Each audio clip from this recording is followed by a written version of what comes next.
at that. Look at that. That is the new intro for Spill the Tequila. This is the new layout for Spill the Tequila. We are back. I am John Rocha. That is Winston A. Marshall. Great to see you again after all these weeks, brother. We are back to have a little fun in this show. How are you? I'm good, man. It's been wild. I know that a lot of people that have been, following me online and stuff like that, you've noticed that my production output has gone down a decent amount on the YouTube channel, and I apologize for that. A lot of that just having to be with, there have been some pretty hard personal things going on. I won't get super deep into it, but it included my mom's health, and so I really had to take a step back for a minute. And then some good news now, which is going on, which I'm kind of under an NDA, so I can't speak on it at this moment, but like it's just been all over the place. So I'm happy to be back and to see y'all on this show because we haven't done this in a minute. And I'll plug the stuff later, but I'm excited to get back to work on that stuff as well once things settle down in the next couple of days. Yeah, excited for us to be back doing Spill the Tequila, and I've been announcing it wherever I can announce it when I've been on the shows. I was on Christian Harloff's show earlier today and on my channel as well. We are back for a weekly show. This is a weekly show now, and it will be on Tuesdays, usually at 4 p.m. PT this week because Winston had booked another project because Winston is booking things. This one I can't say what it is, but I can say I booked a web series. I was on set on Monday, and then they needed me yesterday. Rocha, the only worst part about it, but at that point, because we hadn't advertised anything, it wasn't worth it. Yeah. They cut me at like 2.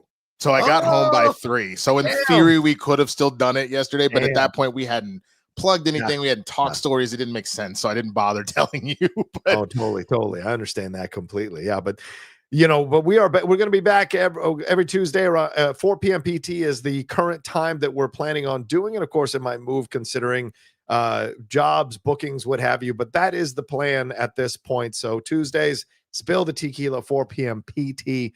And the show deals with stuff in the world of entertainment, but also outside the world of entertainment. So today, our plans are to talk about Sinners and the drama that's going on behind the scenes in Sinners and the drama that's happening within the communities, Black communities and Latino communities over the film Sinners. We're going to get into that. We're also going to talk about how The Last of Us over the weekend wrecked so many people, and there's this anger now of people who don't want to watch the show because a certain thing happened. So that'll be a spoiler discussion. We're also going to get into the Shannon Sharpe stuff. We're going to get into the Kanye West stuff. We're also going to talk some other stuff going on in the world as well. Maybe some Elon Musk stuff, leaving Doge and other things that are going on. So we got a lot to cover here. But before we get into it, just a reminder, as you see in yellow above Winston's head there, that is the Streamlabs address. Sending your support and love for the show. We would really appreciate your super chats and your Streamlabs as we go along. And if you haven't subscribed to my channel or to Winston's channel, make sure you do that down below, and also on Winston's channel, The Swaggy Blurred, and follow us on all our social media. All right, we got all that out of the way, Winston. So we got a stack show. We got to jump into things, and the first thing we got to jump into is Sinners, man. I mean, Sinners has been blowing up over the last few days here since its release, making $60 million worldwide in the box office. And then Variety came for the movie, and people have now gone after Variety for how they framed that article, claiming that it didn't make that much money, or it's got to do this much money in order to get past it. And then there was some arguing about how Ryan Coogler will own this thing in 25 years, and that's the end of films as we know it. The end of Quentin Tarantino has had this deal for quite some time. So, but the big question and the big thing you wanted to talk about here, and we're going to jump right in with both feet on this, is that apparently there is a battle going on between the Latino and Black communities over this movie. Can you explain this for the people who are watching us? What's going on here? Yeah, so there was a TikToker who decided to, and we can watch the video of it in a second here. He decided to rip Ryan Coogler a new one, saying that he pretty much just stole from Dusk Till Dawn, gave no kind of acknowledgement to it, and decided to ice out Latinos from this film. Yeah. What a lot of people have then been able to immediately rebut is that not only as Ryan Coogler in multiple interviews expressed that he got a lot of inspiration from Dusk Till Dawn. So already you are starting off on a horrible foot, sir. You have the fact that it doesn't make sense considering the scenario. It is not to say that there was potentially some Latinos in the area in which Sinners takes place in this Mississippi Delta in the 30s and things like that. Yeah. I'm sure just by the nature of things, there were some there, but as a general whole, that area tended to be a very black area. Obviously, you're gonna have white folks everywhere on the kind of the outskirts, and because that was a direct conversation about the black community and black music specifically and how it relates to the idea of it being, you know, I guess vampirized, for lack of a better term, or leached away, and that whole conversation. Right. But then the reason why, because then the pushback was like, well, there's a Chinese family. Well, that's because there weren't a lot of Chinese people, but there were historically Chinese people in that Delta, and they were stuck in the in-between where they weren't considered white and they weren't treated as such, but they were treated better than they were with black folk, but they couldn't get business from white people. So they ended up being the sole providers for a lot of that grocery stuff for the black communities in that area. So part of the reason why they were included in that was to acknowledge that whole environment. And even to then, if you remember who Ryan Coogler is, there has been a historic kind of battle, vitriol, like hostility with Asian communities and black communities, because a lot of times we are similar to the Latino community, pitted against each other. Yes. And so in this case, where they do have friends as a minor, in this case, I'm not going to get super deep into, I don't want to spoil stuff for people, but knowing that the Chinese characters in this film and kind of how they directly are involved in how certain things play out, to be honest with you, that was also a deliberate artistic choice to address that. So for people to make sweeping generalizations without A, knowing their history, B, not knowing the things that are going, talking out your ass about, hey, you didn't even acknowledge Till Dusk Till Dawn. How dare you? And you trying to whitewash out Latino? No, that's not even remotely what's going on. But the one thing that I saw that I thought was really good, there were some black folk that had brought up, you know, it's funny, this only happens when you want to take a swing at the black community about something that's not being given to you. And that people were bringing up John Leguizamo, who does this a lot. Yes. However, when you have moments like Blue Beetle show up, that the Latino community didn't show out. And then there became a debate between amongst Latinos of like, was it a good or a bad movie one way or the other, which I can understand both sides of that argument, where some people were like, I felt like it was a little too caricature-y of Latino families, while others were like, I thought there were things that they actually were very good about and I appreciated it. But what it mainly proved is a lot of the people that were talking about this movie were like, you didn't even see it. Clearly, you're just making shit up. Yeah, I mean, you're not going to put Black Panther and Blue Beetle in any way, shape, or form on an equal playing field, because Black Panther is a much more artistic film. Blue Beetle is a fun superhero movie. And yes, I can see, and this is what I think, but I can see the points of views of people on both sides, of people saying it's stereotypical and other people saying, well, it does represent what goes on in our lives. And this is the battle that is happening now in all communities when you see representation on the screen, because we've seen it very clearly that within communities of color, no matter what that color is, there are people who think one way about interpretation and people who think another way about interpretation. And there's really no way to satisfy everybody, because it's going to be the point of view of whatever the creator is and what they're doing, right? Blue Beetle, everybody involved with Blue Beetle, aside from maybe Susan Sarandon, were Latinos. Everybody involved, from the writers to the directors to the actors, it was Latino. Yet you're still getting Latinos coming forward and saying, no, this was stereotypical representation of us. No one does this, or nobody I know does this. But I certainly gravitated to the grandmother and felt like that was representative of my mother's mother. So my grandmother on my mother's side. And so there were things that I saw that were very similar to experiences, right? And so too many people are obsessed with seeing communities, only lawyers can be people of color, only like this idea that you can only show the most intelligent version of ourselves. And that's actually not equality. And this is where I get a little frustrated. We have to have the balance of all interpretations and showing all the different things that are going on. So You see that throughout. So it's I think something that a lot of creators of color are discovering as they get the shot to put their communities on the screen, you know? Absolutely. And I think the other thing about it that's funny to me is to sit here and to say that, and there is a world where it's possible he was rage baiting and he maybe got what he wanted. Yeah. But to say that when you look at what Ryan literally just did with Wakanda Forever. Yeah. So is it this idea that now he is responsible every single time to constantly also represent for the Latino community, even though he is not Latino himself, which to that point,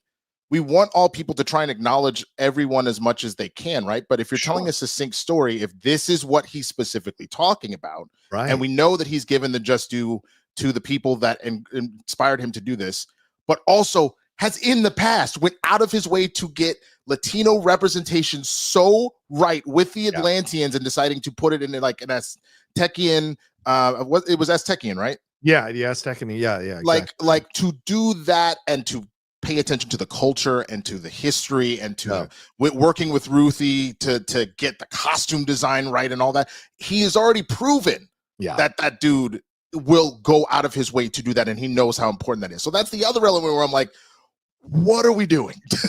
Yeah. Well, let's watch this video because I need to get refreshed on this video. So let's bring it up here.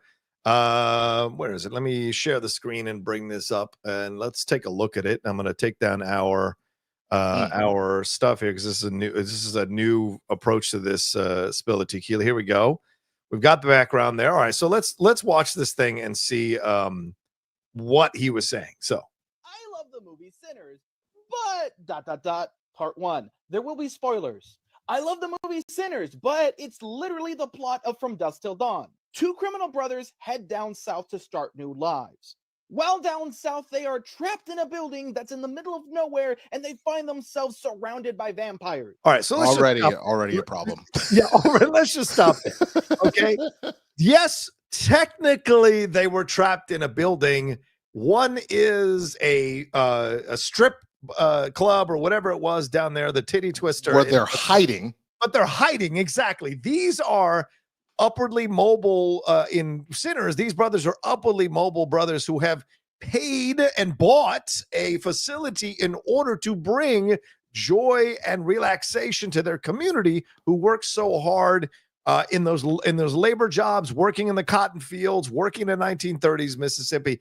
Completely different. And these two guys are not, as you said, hiding or running from the law. They're just left Chicago and they're building out their own world there. So already, he's already missed the plot, literally, as we start. Because, like, yes, the main topic of this movie, above all else, is both Black ownership. Yes. And the consequences of that, especially in the Jim Crow South. Yes. And then the idea of potentially what it means to sell yourself or to sell your soul for potential advancement. Those are the two main topics of this movie. So again, already they do not compare. The only, like, what this feels like, because I talked about this on a previous Spill the Tequila. This feels like Abbott Elementary and English teacher and being like, you did a show about teachers, you're just stealing from Quinta and Black people. Like, and on that end, where I equally went to Black people, be like, I need you all calm the fuck down and actually watch the show and see that they're different. Right. And actually, I mean, the audacity of comparing a middling Robert Rodriguez effort like Dusk Till Dawn to something like this that is being heralded by a lot of critics, including me, is like, it was not middling. You saw Selma Hayek in that movie. That was not middling, sir. I can just watch those scenes, to be honest. That's what I'm saying. That's all I need. And then that makes it a fantastic movie. I agree. One of the brothers is seduced by a beautiful vampire temptress. Okay, she's not a vampire. And first of all, he's not seduced by her because they had a past relationship. They were in love. What are we talking about? 1,000% on top of the fact that I guess, again, anybody watching this, just understand at this point. Yeah, we can minor spoilers for Sinners, right? Yeah. One, Selma was already a vampire and was actually working to trick them so she could get them. Exactly. Versus Mary, who wasn't and got duped while in the middle of this whole situation, actually trying to protect the Black people she cares about because she was the one that went to go deal with these white people they thought might be a threat and got turned because of it. So again, they are not one for one. Stop it. One is just stripping for fun in this titty twister thing, and then of course becomes the vampire and all of that. That's to lure people in. She, as you said, she has a previous relationship here, but like she is there to stand for her community, to stand for her people. She lives in the white areas of that town, but she goes down in the black areas of town because she's 1/8 black, and she wants to be. And that's where she feels comfortable, is in that community. So she goes out as a white person to try to stop these evil white people from coming for the juke joint. But of course, she gets taken over, as you said, because sometimes when you try to stop evil white people as a white person, they can corrupt you or can mess with you or destroy you. And that's certainly something you see there. Completely different from He Dusk gets Till Dawn. turned into a vampire. The other brother, who's a straight shooter, leads a group of survivors to survive the night until dawn. And throughout the movie, we have discussions about religion? What?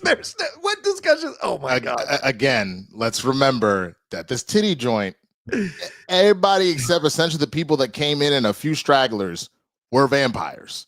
Yeah. That is completely different than everybody in this place was human, and an existential threat came and one by one peeled people off, and then they were outside ready to pounce.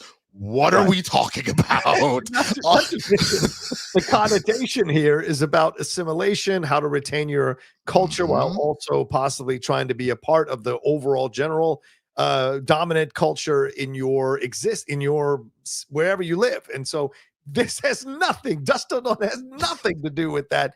These fools are just a bunch of action, C movie, B movie action guys trying to get out of a situation. Except for that's all I'm saying. Which, by the way, real quick, the one thing I do want to say, because we were talking about indigenous folk, I love that there was indigenous representation, only to come in and go, "Hey, I'm trying to warn y'all, don't do this." And they were like, "You better get off my property. Your hate gonna eat you up. Peace, bitches." And then we don't see him again because they're like, "Nope, this is all tainted. Fuck all."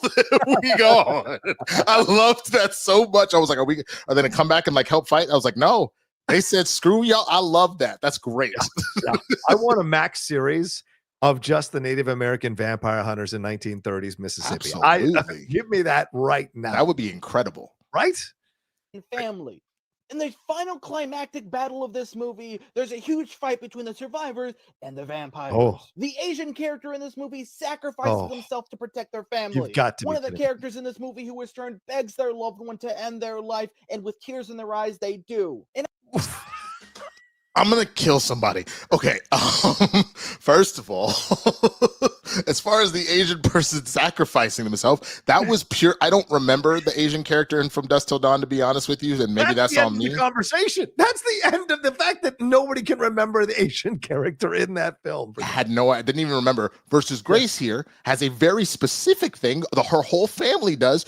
She directly was being manipulated, and the vampire understood the black people were going to be too stubborn, especially because he was connected to the other black people. Yes. So he knew all their thoughts. Damn, I'm not going to be able to get to them. What if I go after the weak link? Which in that case, because, and I think the way to think about this specifically, all of the black folk that were in that space, they may have all lost very important loved ones and things like that, but we just talked about how since Asians are in such a small, especially Chinese folks are in such a small population relatively in the area, the three people in this area that we have seen at all are her daughter, and her husband. And she, whether she didn't say it out loud now, understood her husband was gone.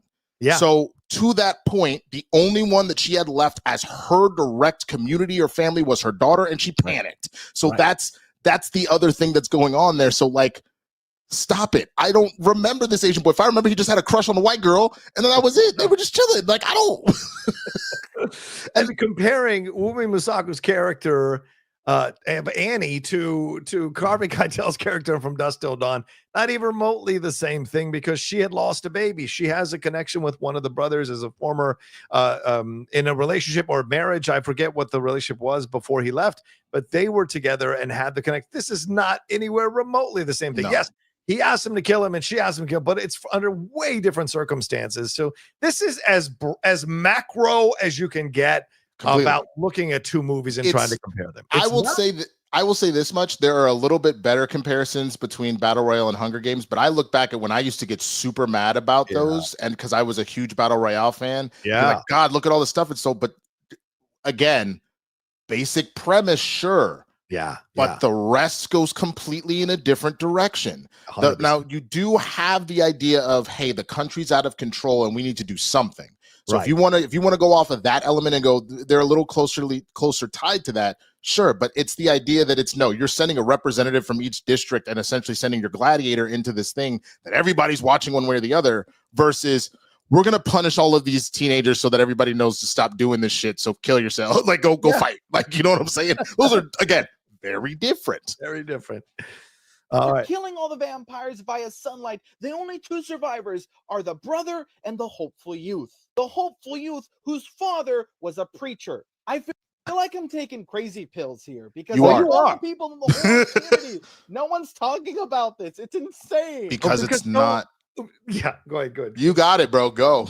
Yeah, no one's talking about the horror community because this is an absolutely stupid comparison to make, and no one wants to look this stupid. That's why, because this is the dumbest comparison. It's not even remotely in the same conversation in terms of movies. And sure, there may be some similarities of plot points if you really want to pull all the way out, but the context of each of those plot points is supremely different. Exactly. And anybody with any level of intelligence in the horror community wouldn't make this kind of comparison because they would look utterly foolish to other people within the horror community. So him saying that he feels like he's taking crazy pills is beyond hilarious, because he is taking crazy pills because he's crazy to think these two films are remotely comparable. So yeah, it would literally be like trying to compare like Iron Man to Spider-Man and saying Iron Man was a ripoff of Spider-Man. Yeah. An individual who, like is doing fine in life, but things could be a little bit better. Well, they end up in a really horrible situation, but that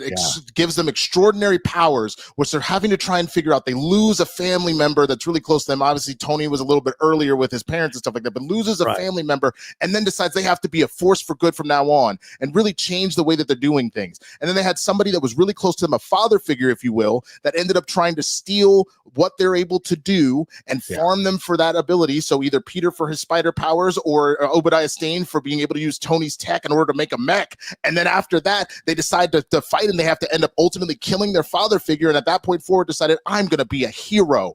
Right. You see how I could do it too. And it sounds fucking stupid. This doesn't work. All right, let's see. All right, so let's keep going on with this one, because this is a lot of fun, actually. All right, and the irony that he's wearing a Nosferatu shirt just makes me crack up on so much. Right. The whitest vampire ever, a white vampire from fucking old school Europe, and he's going to be arguing about the black community taking something from the Latino community.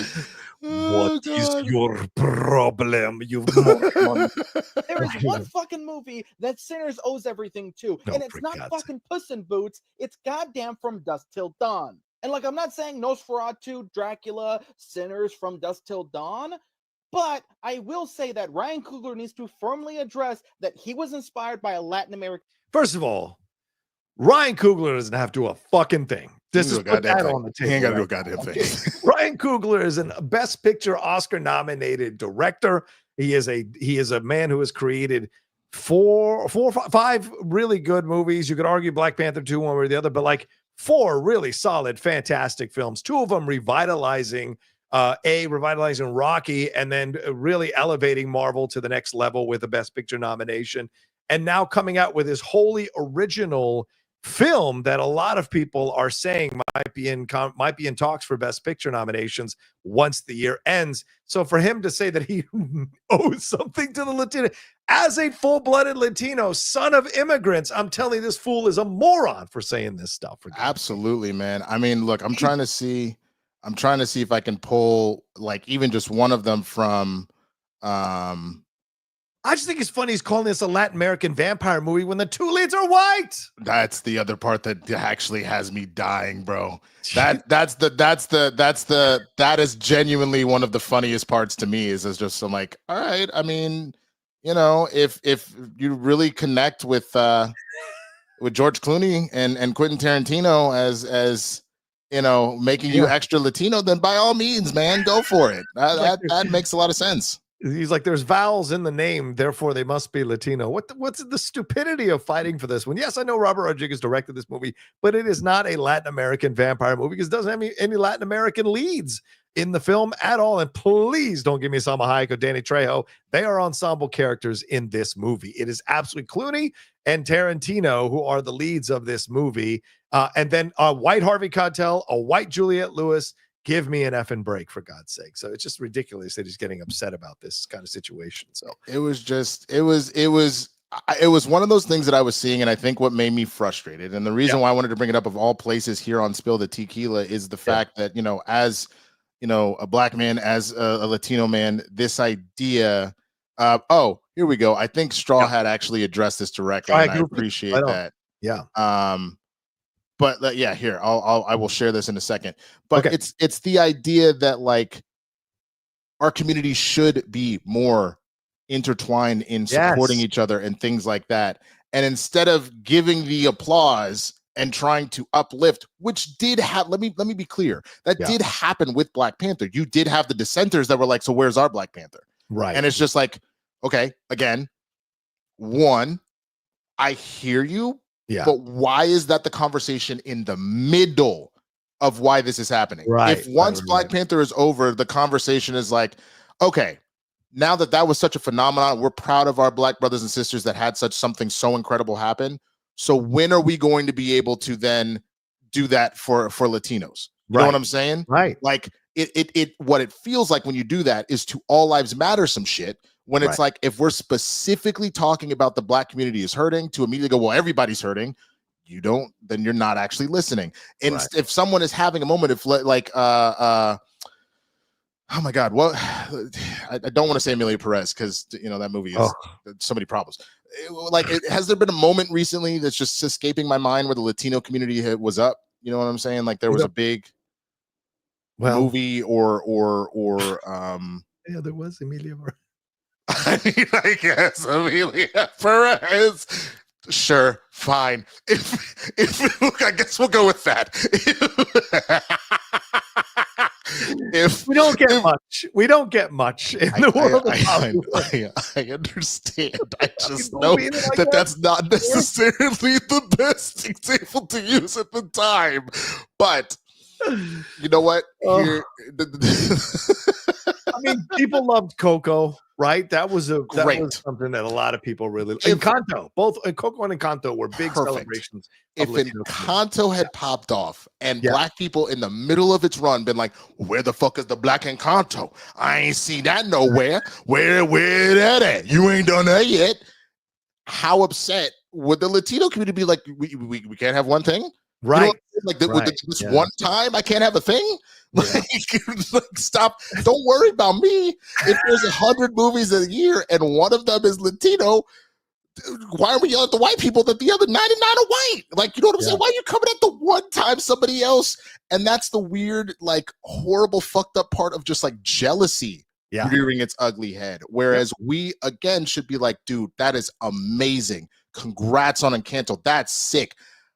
What can I do to do what you just did? Right. Like, how can I do that? Or who did you antagonize to go, you going to stop doing this shit and give me a shot? You know what I'm saying? Like, what happened for that to go down? And for people not to, again, acknowledge that Ryan has done that already in the past is nuts. I know. I agree. And it's a convenient amnesia. What I always call that, convenient amnesia about this kind of stuff. All right, let's see what more he's got to say. Vampire movie because we are owed our flowers. Also, Ryan, I saw that tamale story you put in the movie. Where's the fucking Latino extras? Come on, Ryan, you're so good at putting Latinos in your movie. What the fuck happened here? You don't put Latinos in the movie and you steal from the biggest Latino vampire movie? Come on, man. I mean, that's such a stupid statement. Like the biggest, if you like, first of all, it's embarrassing as a community, speaking as a Latino, like, to claim that's our biggest Latin American vampire movie. I guarantee you that there are vampire movies that have come out in Latin American countries that did better, way better at their respective box offices than the ones that did anything here in America. But he's not going to be able to, because he probably hasn't seen any of them. So for him to say like, this is greatest or biggest Latin American vampire movie ever is beyond nonsense to say that. And I would hate to think that movie is the best representation of what we can do with a vampire movie. Look, no offense to Robert Rodriguez, but Grindhouse ain't the main house. And that's the truth. All right. You have sex, you have dirty sex, and you go into the outhouse at the Grindhouse. You don't be living up in the high house when you're doing Grindhouse movies, man. That's the honest truth. I'm gonna tell you the honest truth. So I hear what he's saying about us needing something bigger or better. Totally respect that. I've been saying that for years. As a Latino, our representation, we have to have better movies coming out around our representation. But then again, Latin people have to fucking go to these movies, and they don't. West Side Story sank like a stone. In the Heights sank like a stone. So many Latin American those are communities. So good. They are so good, and they are so centered around the Latino community in different parts of it. Not just saying we're only like typically it feels like the only Latino stories tend to only center around like Mexico, and like Puerto Rico, exactly. And they found ways and various different means to acknowledge all different types of Latino communities and how important that is. Yeah, I mean the thing that's crazy too is that like. It reminds me of Malcolm X. You know, Malcolm X said this, like, you know, when they were having sit-ins in the South and Martin Luther King was organizing those sit-ins, Malcolm X said, I think it's crazy for me to force someone to have me sit at their restaurant and then trust them to go back in the kitchen and make me a meal that's not going to make me sick. Like he said some version of that, and that's his approach, right? And I think the same thing here, coming out with a stupid video like this that, first of all, cusses at Ryan Coogler, which is, who the fuck are you to think he's this incredible artist? You know, I just think the level of the audacity of this clown to think he's on anywhere near the level of Ryan Coogler to speak to him in such a familiar way and to say, fucking, where's our fucking people in the, like, it's nonsense. And I'll tell you this, the Tamale Store in Sinners, I'm gonna have to see the movie again because I did not see a Tamale Store. I don't remember it at all. So I don't know what the fuck he's talking about. Because obviously the greatest moment of the movie is in the middle with the musical scene, essentially. Yes, right. Oh, it's incredible. Yeah, and I don't remember seeing any like Latino music happening, but again, it was summoning the ancestors and the music and the history of all the people in the building. So you saw Chinese dancers in there, for example, because Grace and her husband are in the room. You know what I'm saying? You're seeing all the various levels of Black musicians and artists because it is a bunch of Black people at a dance hall together, and therefore you're seeing the evolution of our music throughout time. So like that was the whole thing. I don't remember the tamale thing at all, like literally at all. Yeah, not a damn bit, you know. And the thing is, here's what would be amazing if he had said, in Mississippi, these are the percentages of Latin Americans that were in, according to the census in 1930, in this area, or 1932, whatever, in this area of Mississippi, this is the amount of Latinos that were in that area in the 1930s. Ryan, I understand and appreciate that you wanted to showcase Asian American with Black American communities and make a connection there, of course, because that's historic. I mean, we saw that and Do the Right Thing, right? We had the Asian convenience store and we had the Black businesses and what have you. And so you saw all of that and how that community works within it, a positive and negative. If he had said, like, here's the facts, here's the historical facts, I wish you had done this, I wish you had given us a little bit more representation in your movie, I think that's a different approach. Sure. Cursing out this guy like you're sitting on the stoop with this guy, yelling at him from across the street, I think is one of the most ignorant approaches to this kind of stuff that I've seen. And it's low-rent intelligence. I'll be honest with you, it's low-level intelligence to address someone in this way who is this accomplished and who is fighting for his own people's representation in his movies to be elevated, to be seen differently. And I think it's beyond ignorant to approach a man in this way. Yeah, absolutely. And if you show me a space where, and I'm not saying that they can't or that they won't at some point, but I also find it very funny. Yeah. People have no problem just going straight fisticuffs with someone like a Ryan Coogler or with other, like, people got real mad when Jordan Peele said, I will most likely only be working with Black leads for my films. They wanted to get big mad about that shit. But I ain't never seen Guillermo del Toro be like, you know what? I'm really going to focus on some Black ass people as the leads in my film and talk about the Black community. I wouldn't even necessarily, I mean, he's had them, but not, correct me if I'm wrong. have any of his movies centered around a black protagonist as like the main character? In who? In Robert Rodriguez's movies? Guillermo del Toro. It was just who I just was thinking of just off the top of my head. Because to me, I could be wrong, but I feel like he's probably the most successful Latino director working. Yeah. You could argue with Cuarón.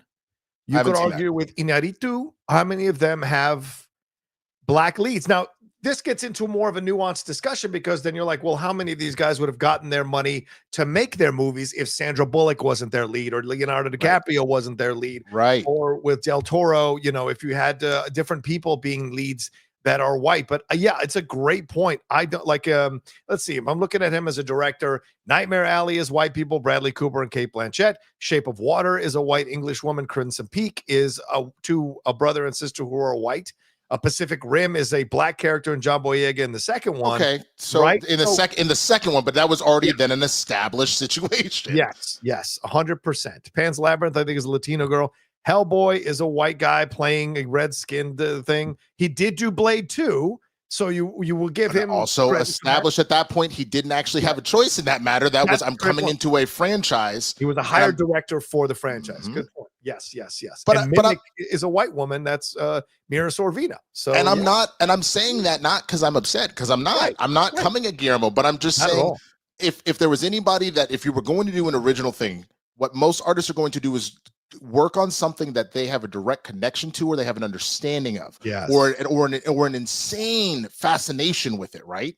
So it would make sense that most black directors would have a tendency to try and focus on black stories because it's something that they're most directly connected to, interested in. And same thing with Latino directors.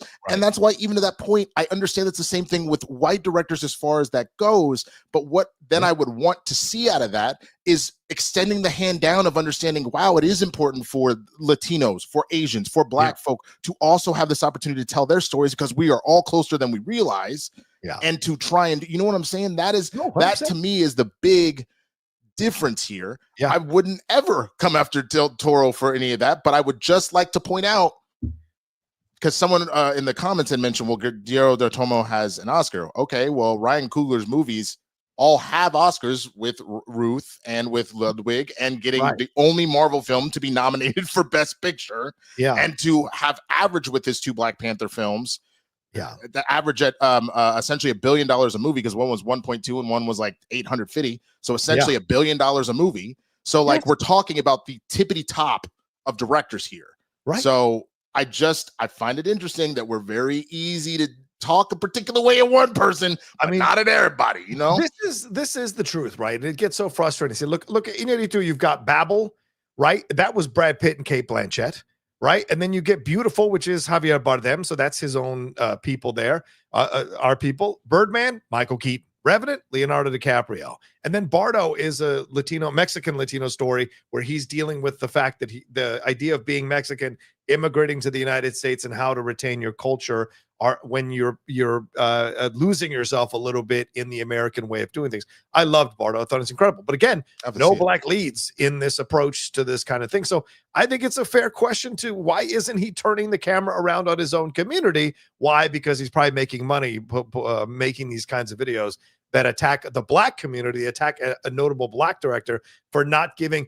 Do you think representation would have worked if you had some Latino guy at the tamale store? That screams a stereotype to me, right? That actually would be significantly, people would have been so mad. So Latinos could just make tamales, bitch. Like, I'd have been pissed because the Asian community, the Asian couple and their daughter, they're running a convenience store. It's not a Japanese an Asian Chinese, convenience store. It's a convenience store. So if you've got a Mexican guy running the tamale shop, hey, how's it going, smoking stack? I don't want to see that. I don't want to see that shit. So what are you crying about? Like, that's the thing. The dumb shit he's crying about is like, it would have been useless representation. And that's what some of these people got to get above, the idea of just having representation. We got to have useful representation. That's the next level we're at now. And the reason the DEI anger that is stoked by anti-woke people is a lot of people kind of gravitate to it is because they do see that representation has been used as a let's shove this in, rather than having organically be a part of a movie. And that's the issue that this guy is pushing, that is a really frustrating backwards move for our people. But anyway, real last thing, just because we're talking about directors and branching out like that, and then a big shout out to Steven Spielberg, who did The Color Purple, but obviously worked with Alice Walker, who was the main writer on it in the first place, and taking a Black story and using his skills and abilities to amplify her voice. You know what I'm saying? Like that is another thing that could potentially happen there, and I love that.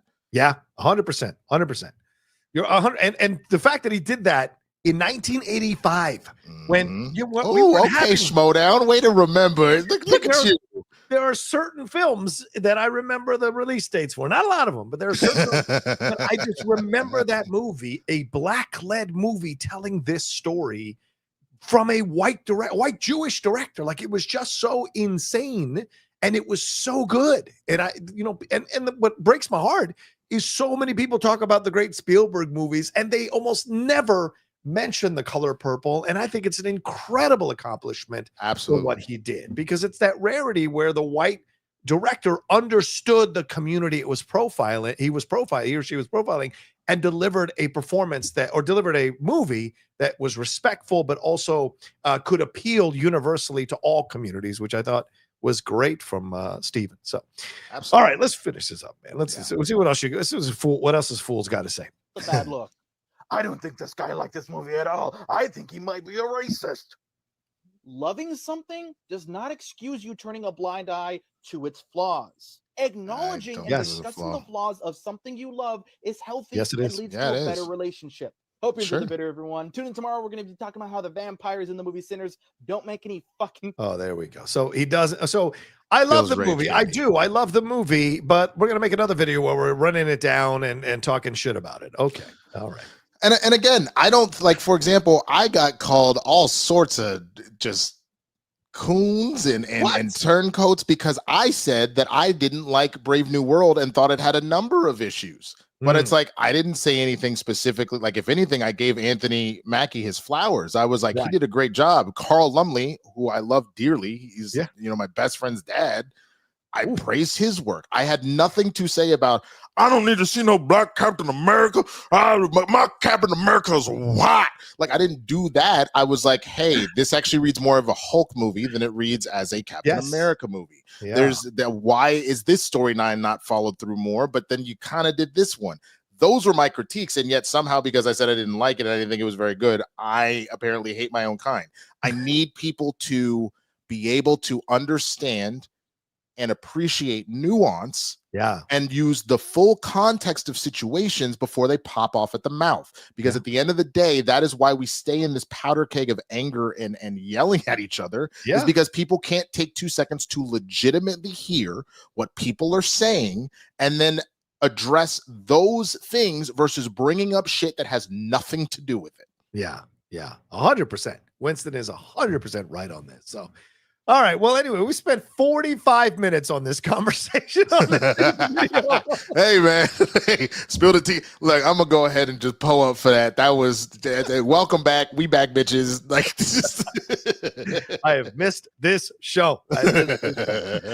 All right. Let's move on real quick to this story. Hell yeah, man. Let's have a little, all I have is this because I'm. No, that's good. That's good. I'm on a meal plan here that I've been on for 4 weeks. How's it going? I've lost almost 20 pounds in 4 weeks. Yeah, I walked away from sugar and carbohydrates. All I have is meat, vegetables, and protein drinks, protein powder drinks. So you're kind of almost doing like a whole 30-ish. Kind of, yeah. It's kind of approach to it. I didn't think I would find it so easy to do. The first week was tough. I wanted a Big Mac every day. And I had to kind of, like, you know what I'm saying? Just 5 minutes away and I can smell it sometimes wafting in through the window. But like now I've gotten used to it. And so I have to make sure I'm no liquor for so this will be done in about 6 weeks and we'll see where I'm at in 6 weeks. Dude, I gotta give you credit because I was gonna say you looked a little bit different, and now I can now that you bring it up, you've always had a good jawline, but that shit is like a point now, bro. You could cut somebody like a diamond with that chin right now, bro. Like, you gotta be careful with that thing. We used to be like this, and now it's a little bit more. So yeah, it's define, man. I hit 264 and I was like, I gotta do something here. And so now I'm a little bit down now, and hopefully at some point I will be down to the 220. That's the target weight. and then we'll see where we go from there. Yeah, I'm pulling for you, man. Thank you, brother. I appreciate it. You know, I've struggled with this stuff. So anyway, we're not here for me. Let's talk about this other thing. Another spoiler discussion we're going to have real quick. Ladies and gentlemen, Last of Us, season 2, episode 2 over the weekend. Winston, what an episode here. A lot of people up in their feelings. I talked about it earlier today with Roxy Stryer on the Christian Harloff show, and Roxy was like, she had a hard time with this and what happened over the weekend. And she found herself like having to convince herself that somehow the situation she was watching was not happening. But the truth is it did. But there are some people now, Winston, who are going online saying they're going to stop watching the show now. And they're not going to be a part of it, you know. And there was a strong reaction in 2020 when the sequel to the video game came out, and this same thing happened. And people were like, I don't want to play this game anymore. I tried to return it. I'm never going to play another game like this. And there hasn't been a third version of this game in 5 years. So, like, is this a situation where, do you think, hey, what'd you think of the event? And two, do you think people are going to stop watching this? Did HBO Max shoot themselves in the foot here? I don't think so, because you want to say, like, if you decided to go fully off the rails from what the story originally was, why are you even doing this? You decided to keep it pretty close to it in the first place, so you needed to stick here. That's the first thing. The second thing, I'm just like wilding out from the fact that, like, I have a problem now because I'm so in the industry. Yeah.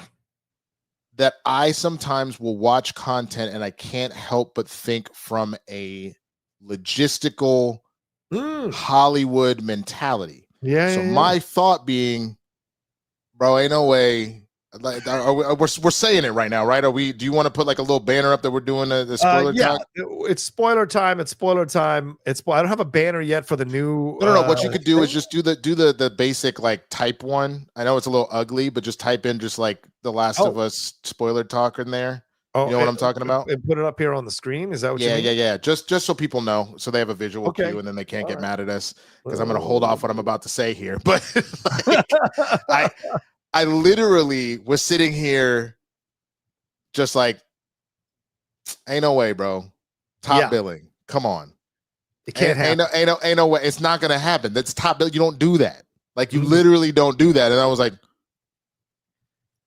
okay, so it's based off a video game. I'll just revive him, right? He'll just respawn. Is that a thing? Fine. Is there something in the... Oh my God. Oh my God. Oh my God, he did. Oh my God. Oh my God. Like, and then I was just genuinely horrified. Yeah. I sat here like this, just including through the credits, through the inside the episode. I was just like, I didn't move. Wow. Like, I did not move. I was devastated. But I will tell you this much, man. Yeah.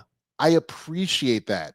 Yeah. Because there is something to be said. I'm not trying to see every main character in some sort of situation end up like that, but there's a weird thing that happens, and I get suspending disbelief, but there's a weird thing happens when it ends up in a situation where you don't ever actually worry about the safety of your main characters. Right. That then doesn't make it real at all.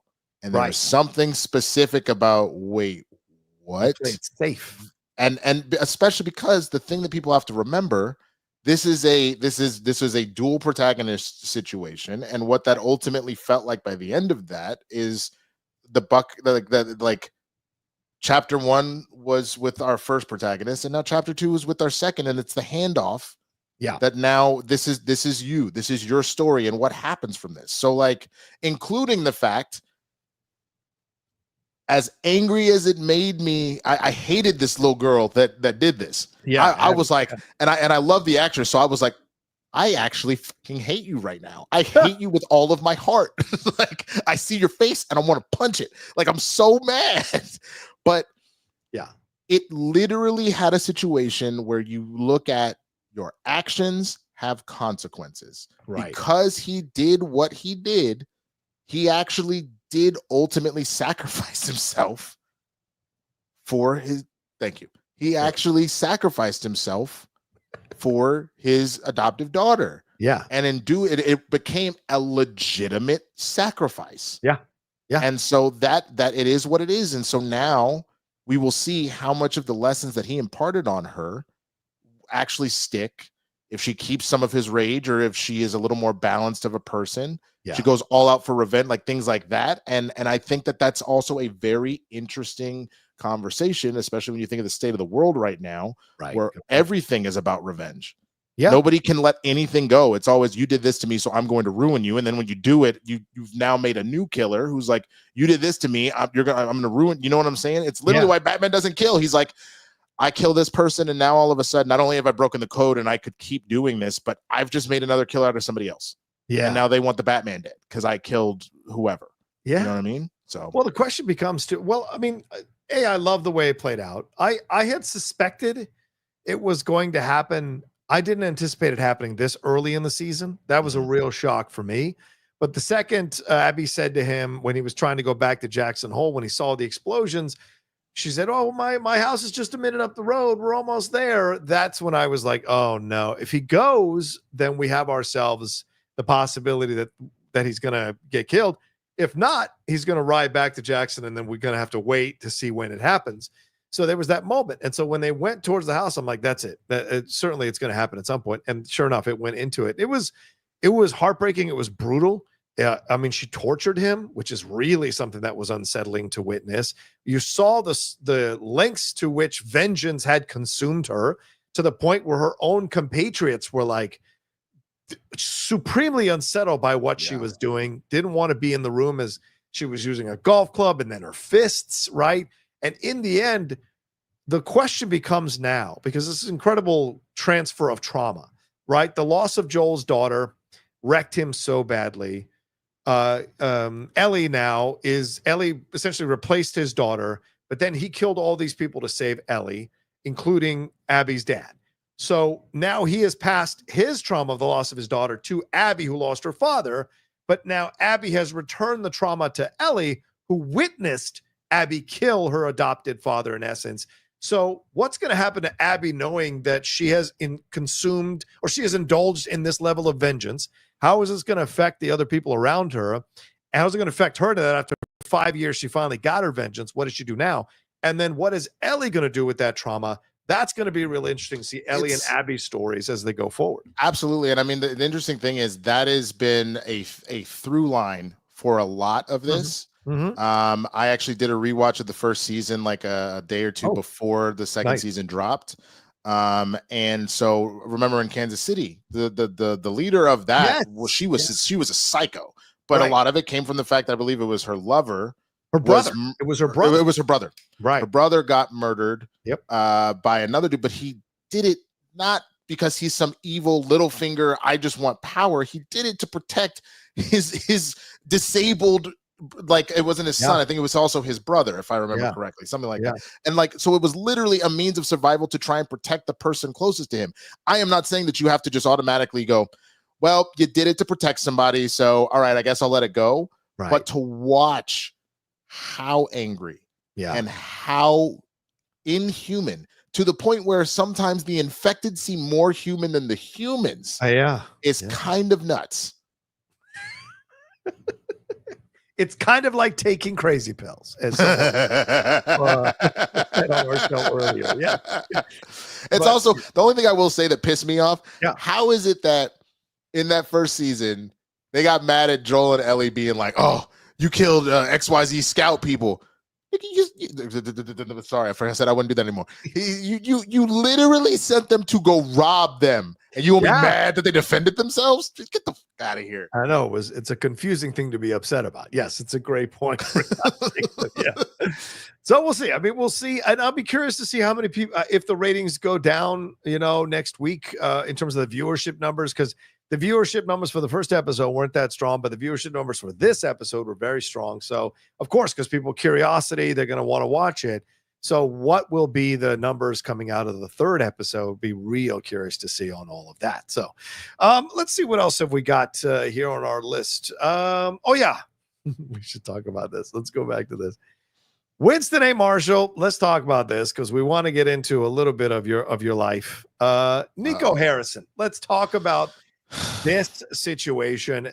Now, for those who don't know, this is a little bit of a sports conversation, but I think it appeals to real life here and outside of sports. And that is Luka Doncic, one of the most premier NBA players currently playing in the NBA, I think 26 years old or 27, was traded to 26, was traded to the Los Angeles Lakers, who are currently now in the playoffs. Him and LeBron are there battling the who are they? The Wolves, right? The T-Wolves there with Anthony Edwards.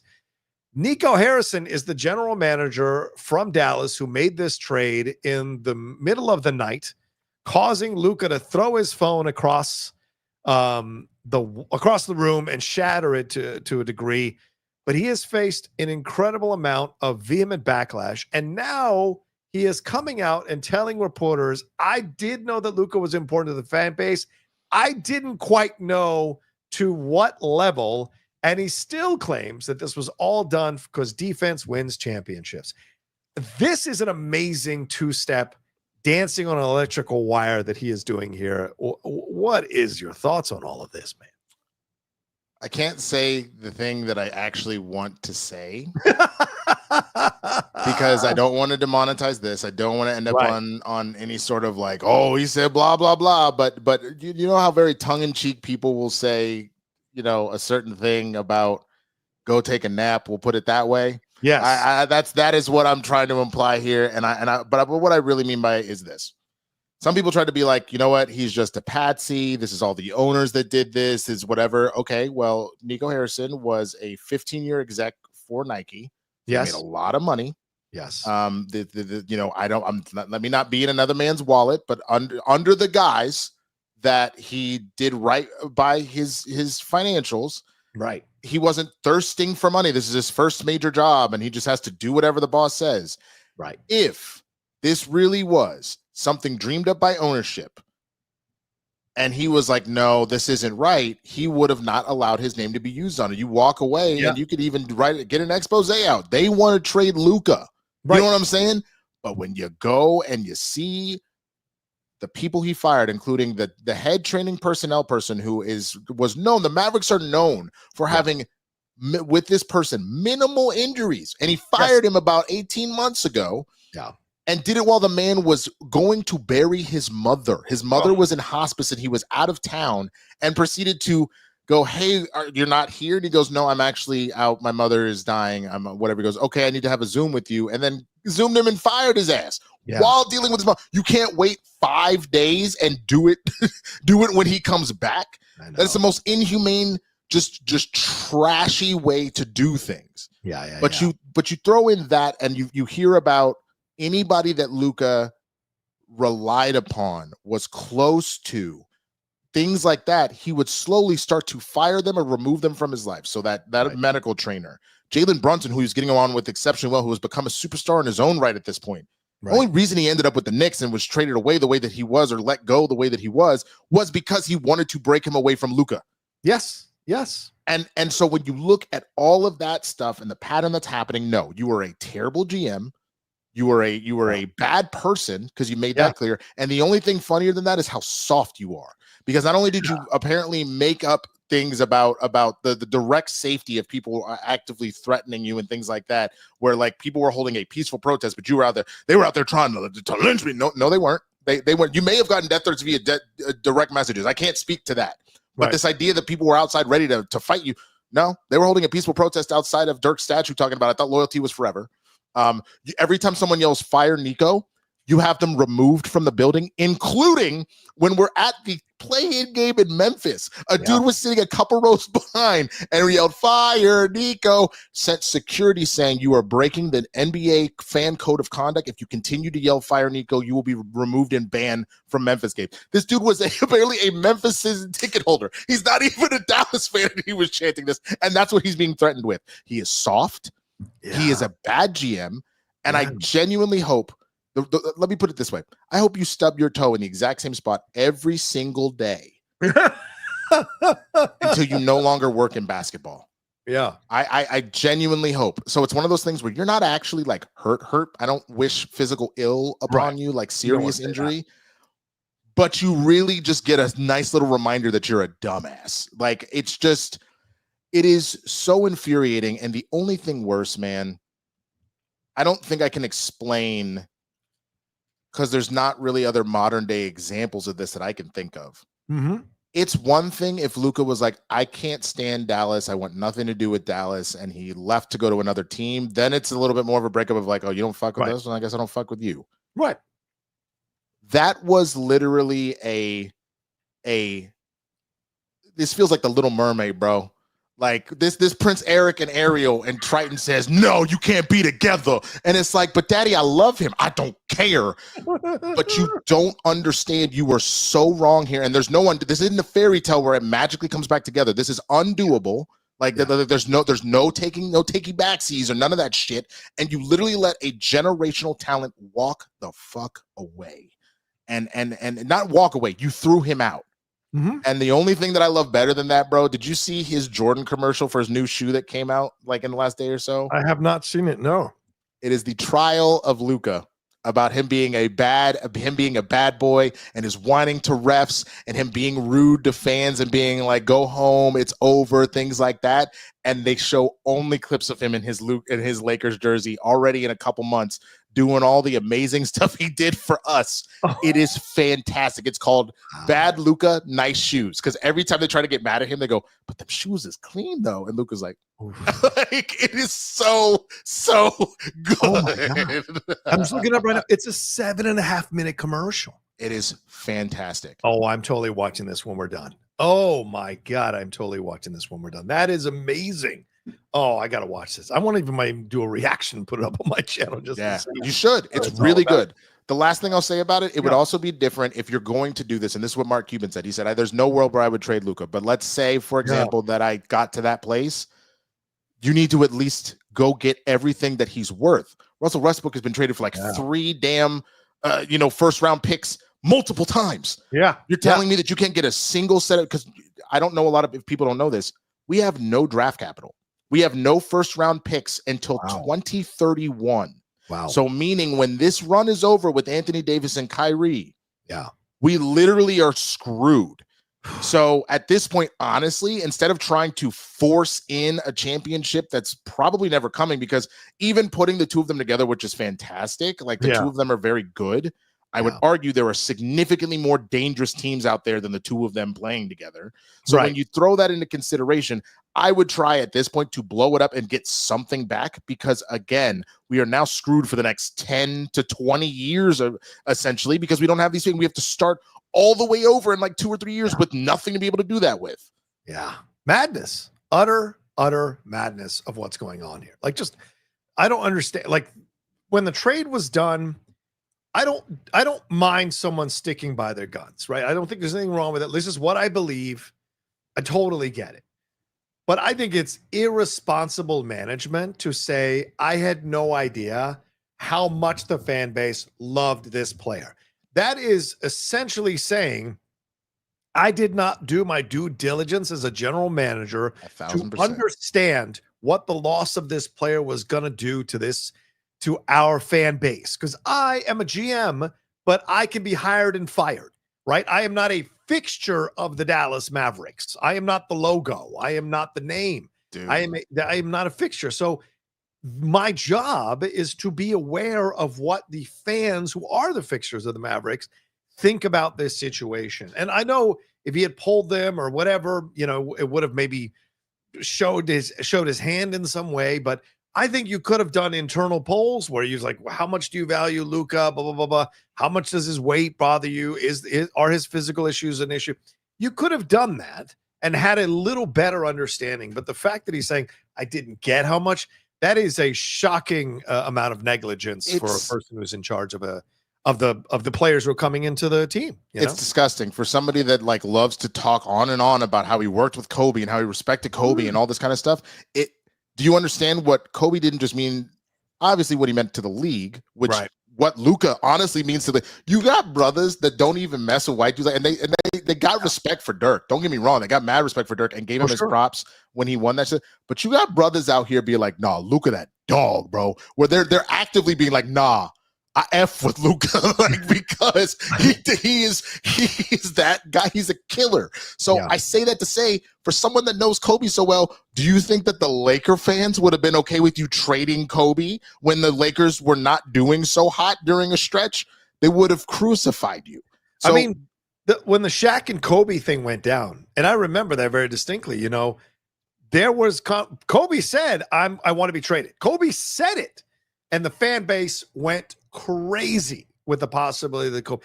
They accepted Shaq being traded so much more easily than they would have if Kobe was traded, right? And so that's the difference. You can get a center, but someone like Kobe, someone like Luka, and I'm not saying Shaq isn't a transcendental player. Of course he was. But like when you get a player like that, you can build a whole team around that guy, right? Shaq didn't win without someone like Dwayne Wade or Kobe Bryant. Those are Hall of Famer guys.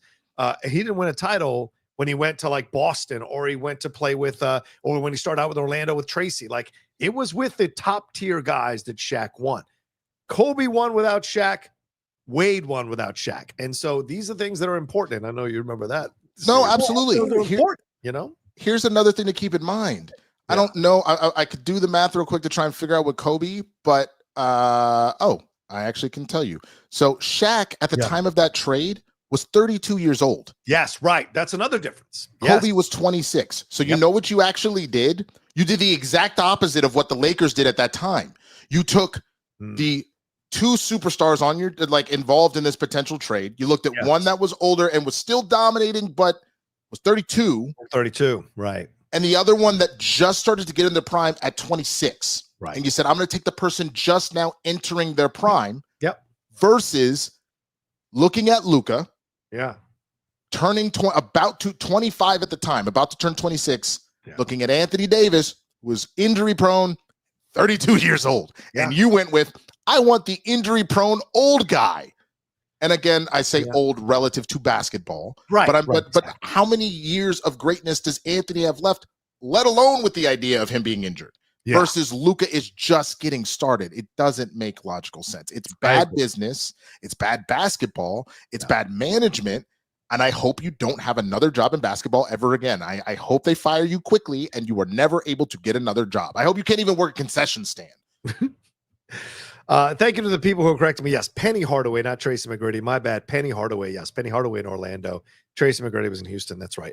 Thank you guys for correcting me on that one. Yeah, and I agree with you 100%. And that's the thing that you look at when look at this situation is like, which way is it going to go? You got to do what's best for the franchise, and this is going to hamstring the franchise for years. And if you're a superstar, you're an all-star. Do you go play for Dallas with this guy as your GM, Absolutely knowing he will trade you in the dead of night for pennies on the dollar? You've also just sent a horrible message to anyone that may consider, because look at poor Klay Thompson. He just wanted to, he said specifically he went to Dallas and not the Lakers, which he could have signed with. Right. Because he wanted to play with Luka. And with Kyrie. Kyrie obviously didn't go and he got hurt. That sucks. But then you took Luka away, and then now Klay's just out here by himself. What? He didn't want to go play with LeBron, not because he doesn't respect LeBron, but how long does LeBron have left? He wanted to spend his next few years trying to get another ring and playing with arguably the best point guard in the league. And the big mistake he made was thinking that the team last year that got to the finals was this great, amazing team, rather than a team that was carried by Luka for large parts of the playoffs to get them into that position. Luka, like you said, everyone knows this, and you watched him in the playoffs last year. Luka has that dog in him. He will go into Rudy Gobert's face and say shit. He will go to a whole bench of players and say shit. That's the warrior you want on your team. I don't know why you would trade him and be left with two broken down guys in Kyrie and Anthony Davis in their 30s and think you're going to do a damn thing remotely close to what you did in the playoffs last year. So foolish, man. And then the last thing, and then we can move on. I think the other disgusting part was hearing Luka's interview when he talked about the phone. To this day, Nico has still not said a single word to him. Yeah. He apparently wasn't the one to deliver the news. He didn't have a talk with him to kind of discuss what was going on. Yeah. He is a coward. He is a coward of a human being. And what's terrifying is when cowards are in places of power like that. Yeah. And they abuse it, because that's what this feels like. This feels like an abuse of power. Yeah, yeah. How things just devolve. Yeah. How badly they devolve. 100%. Yeah. Oh, anyway, we're not going to leave the world of sports yet. We're going to move into the Shannon Sharpe conversation. So everybody, as they said in Jurassic Park, hold on to your butts, because we are going to get into this. Literally, hold on to your butts. So let's talk about this, man. This is insane what is going on right now. I wonder if I can just bring up the whole thing. All right, so let's go through the root here. So let me take this down and let me bring this up here, and let's go through this situation. Let me make it a little bit bigger here. Oh, zoom in is what I meant to do here. All right, let's go. So Shannon Sharpe, this guy right here, continues to find himself entangled in sex-related scandals, and the acts are becoming increasingly challenging to ignore. As previously reported by The Root, the NFL veteran is being sued for $50 million for alleged sexual abuse by his former girlfriend while they were in a 2-year relationship. He defends these sexual interactions as consensual. The retired Hall of Fame tight end and ESPN commentator immediately struck down those accusations and called it a shakedown from the former mate. With each new development, eyebrows are being raised about his off-camera behavior. Now, according to new reports, Sharpe's attorney Lanny Davis revealed that the NFL veteran previously offered $10 million to the alleged victim to avoid the case becoming public. In a press conference, Davis provided additional context around the $50 million lawsuit filed by his ex-girlfriend. The multi-million-dollar offer was made during mediation conversations this past month, but she walked away from the offer. It was a big shock to us. But what you hear is... And you're just going to hang up on me, so I feel like... This is the accuser, and a message back and forth, or a conversation they had back and forth that she recorded with her and Shannon Sharpe. Oh, what happened there? Oh, sorry about that. Did you? Hang up on you. Here's what it is. What does that even mean? Nothing, Gabby. You want to be a dick to me now, so. I don't want to be. Don't manipulate me. Oh, Lord have mercy. If you say that one more time, I'm going to choke the out of you when I see you. So he said that to her. They're saying it was in a context because their relationship was very sexual, and she had said earlier in text messages she wanted him to put a dog collar on her and have sex with her with a dog collar on. And so they're saying this is okay. So now there are other lawsuits that are coming down here. With Zuniga filed a lawsuit on Sunday in Nevada through her attorney, Tony Busby, who, of course, you remember Winston from the Deshaun Watson situation and the Sean Diddy and Jay-Z situation recently. The former couple met at a gym in LA in 2023. When she was 20 years old, she began the consensual relationship with Sharpe, later allegedly citing controlling and physical abuse. Busby, her attorney, said he demanded complete control over her time and body, expecting her to be at his house on schedule at his command whenever he called. According to new reports, the accuser confronted Shannon about the alleged assault in January of this year, referencing newly released text messages. In one message, she wrote, "I cried when you left because I begged you to put a condom on and not put it in my and you didn't listen." In a follow-up message, she added, "I don't care what her history is. No means no, Shannon." Woo. The internet has been rattling with commentary about Sharpe's behavior. Comedian Clint Coley said Shannon Sharpe was started messing with this girl when she was 19 back in 2023. Shannon is a 55-year-old man that is not cool, and as a father of 2 girls, he would have to see me. And then another part of this, though, let me point this down. Another part of this, though, Winston, that's really interesting to consider is that Shannon is saying that Shannon's lawyer and Shannon is saying that Tony Busby has a history of going after rich black men in sports with these accusations to try to get money from them. So he thinks it might be a racist overtone to all of this. So what are your thoughts on all this madness, and where are we going? Not just sports, black men in general. You got to remember, and you know, again, a blurred breakdown will be back soon, and hence also some Diddy or didn't he. Tony Busby is behind virtually every one of those civil lawsuits against Diddy. Now, I'm not defending Diddy. Let's get it real clear, real quick. But just as far as the pattern of stuff, Busby is behind virtually every single one, including the one with Jay-Z, which has been dismissed with prejudice about saying that Jay was involved in stuff, which Jay is now doing a countersuit because the evidence, the stuff, all doesn't make sense. Let alone Busby is also one of the lawyers involved with another lawsuit that is against Odell Beckham Jr. and Diddy and Drewski. And not only did they go, that doesn't even make any sense based off of the timing. Drewski wasn't famous. It dropped a couple days ago, and I hate that that's not being then re-talked about. That not only did Drewski's like bank records from that time drop, and this man barely had 21 cents to his name, so he was not a rich entertainer, but you also had proof that he was not even in the state. His cell phone made X amount of calls from, I think he was in Georgia at the time, versus this was supposedly happening in New York. Right. So he wasn't even in the same state at the same time this was happening. So there is a level of, as more shady things keep happening, and that Busby is representing shaky or shady potential clientele. Yeah. It then puts a weird kind of like look on this thing. Now, obviously, like anything else, I always say you need to listen to all people and listen to all victims and then believe all facts. Right. So Gauntlet is down. We have heard what's going on. Okay. Now the next thing to do is to actually see the proof, the evidence of all that stuff. And if Shannon did it, then whatever, it sounds like it's just a civil lawsuit and not a criminal one. He's got to pay out the ass. Right. But if he didn't do it, then I hope he countersues. And because it's not funny to, you are making it so much harder for, if this is fake. Yes. You are making it so much harder for real victims to actually come forth.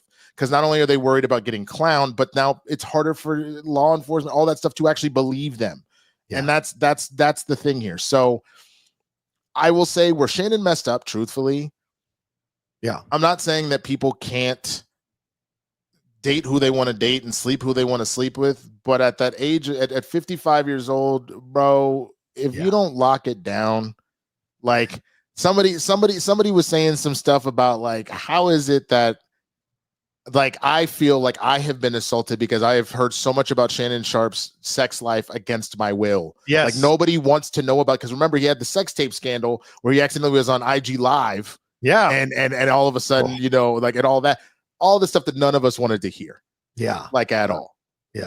Like, well, the thing is, the madness of it all is I'm amazed. You know, I got to ask you as a black man, are you amazed that he is still on the air? Like, I think 5 years ago, this dude, I mean, I remember that guy, was it Harold Raines on the Major League Baseball show that came out with the sexual assault accusations or sexual harassment accusations at ESPN? I think one of the PAs or one of the... Oh, it was CBS, right? Well, I thought it was ESPN, maybe CBS, but either way, he was gone. Like within the week, he was gone.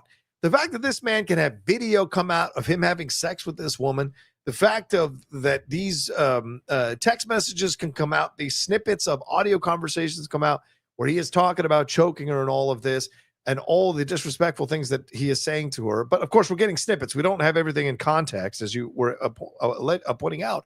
But I'm amazed he's still doing his show on ESPN. And apparently he's at the draft. He is going to be at the draft tomorrow night. Wow. So that is mind-blowing to me, because I'm telling you right now, when a black man does, they bury him immediately when he does this. So what does this say about his presence, his strength of presence on right now as a sports personality, that they won't take him off the air? You know, he's almost reaching Stephen A. Smith level type of untouchability. It's I would argue, because you got to look at how quickly and how big of heights he has gotten. It's not just the work that he's done on First Take, and obviously before that it was Undisputed. It's that Club Shay Shay and Nightcap have done so much, so fast. Yeah, like Club Shay Shay was already doing well, but do you see how it fully changed once that Cat Williams interview dropped at the start of last year? Yeah. And then all of those interviews became must-see, like television. These hour to 2 hour long interviews became the thing to do, and where people went if they wanted to get real stuff off their chest. Because like Monique was on there, and that's been resurfacing too. Is during that episode where Monique said, "You need to stop messing with these young girls and settle the F down, Shannon. Like, you need to stop this." Yeah, it's true. Right. Oh. And to be fair to Shannon, he is saying that he's categorically denying all of this. Right. And he is challenging the lawyer Tony Busby there to release the full tape in context so that people can make up their own minds about the situation. So he if you want to watch his video, it's a long video. It's on his Instagram. You can watch his response. On whose? On Shannon Sharpe's Instagram. He has a whole. He's sitting there. Oh, I saw his response. Yes, but what the one thing he says, because he was alluding to a sex tape, not necessarily, I guess, what this phone call was. Because even with the phone call, yeah, we're only getting snippets. We're only getting. I would have loved to have heard the whole thing. And again, it's not to put, but there are people. Let's just keep it a buck. Yeah, that are in the BDSM. They're in like, you know, like any sort of like dom type play and you know, the idea of like kind of master servant stuff, all that kind of stuff. Yeah, that if within the context of that conversation, if it actually did play out where it sounded like they were in some sort of role play scenario, that can be disingenuous to try and present it like that. And that's why you want the full context of it. You know what I'm saying? Because he put his lawyer in the initial statement that they dropped, release text messages as like the little byline for the thing, talking about just nasty things she said to him via text that were in the vein of when him saying, "I'm going to choke you when I see you." It sounded like potential role play and not necessarily an actual threat. But without the full context of that phone call, it's hard to tell. Well, you know? We saw recently what happened to Trevor Bauer on the Dodgers and the accusations surrounding him. And in the end, I think he was vindicated all the way around, but the MLB still won't bring him back to play because of the distraction and the drama and the controversy over that. So, I mean, you make an excellent point. You know, when these accusations come out, if we don't have the full context of these accusations and they sink players, there becomes and then when it does come out that the player was kind of innocent and that it can't really recapture the magic or the earning ability as before, there becomes a real kind of anger towards these kinds of accusations. And I think we're now in a stage where I think we're post Me Too, where a lot of people are now like, fuck you. I want to see all the information before I now immediately just automatically believe. And I think that's what has happened now, because we've seen some of these cases showcase that they weren't telling the full truth. They were going after the money. And that, as you said earlier, has poisoned legitimate accusations of sexual assault and sexual violation, and that's unfortunate all around. It is. I will say the one thing that I can't shake from my mind now. Do you remember the old Chappelle Show sketch with the love contract? I can't get it out of my mind now. Where the whole tagline was the love contract, so you don't catch a beef for something you didn't do. And then literally the whole thing, you go through it, check all the things you're cool with. So like check there for oral, and it's like oral, and he's like, "I'm gonna do you two, girl." She goes, like that, and he goes, and then check there for anal, and she's like, that's not happening. He's like, pretty standard. Okay, no problem. All right, well, I don't know about you, but I'm still horny. Like you just like, it was just, I was like, bro, good Lord. But it's happening now, Winston. There's an app for consensual sex. There is an app where you both can hit it and then put your signature either by thumbprint or already pre-written. You put it in there so that you can have sex and there's no issue. So there are apps out there that you can use for consensual sex. It's a crazy little world, man. All right. Well, I think we're at the end, so we got to get to these questions, Winston, because we're getting close to that 90-minute mark. So let's get to these questions. Thank you, everybody who's been watching us. We didn't get to everything we wanted to get to, but that's how the show works sometimes. Jorge, I'll take that L. We got really into our sinners discussion today. Really I didn't mind it. It was good. Jorge Iniesta said, shout out to the natives in the film. Ryan didn't have to include them in there, but he did. They saw the sunset in that hoodie and said, he's your problem now. I thought that was a great commentary, that racist white people not listening to Native Americans, people of color, who are trying to warn them about the danger within their own community, because this guy was white. I think it was a perfect commentary about how sometimes things can corrupt you from the inside out because you're too racist or stubborn to listen to other people, you know, as genius. Samo says, thoughts on the Shannon Sharpe scandal? I think we covered that pretty thoroughly, Sam. Also says, someone who's autistic, I'm mad at what RFK Jr. said. Dude, you've heard all that, right? Yeah, I tweeted about it. Yeah, it was so frustrating, man. The fact that he immediately jumped to, and then they can't pay taxes. That's the first thing you think of. That's the horrible thing. That's but just so dismissive. And let alone someone points out, bitch, isn't one of your best friends in this administration, Elon Musk, supposedly autistic, and you out here saying they can't do it, they can't work or be successful? Yeah, you can't have it both ways. There's just a simple way of saying this, where you can just say, I've seen how autism has affected some families.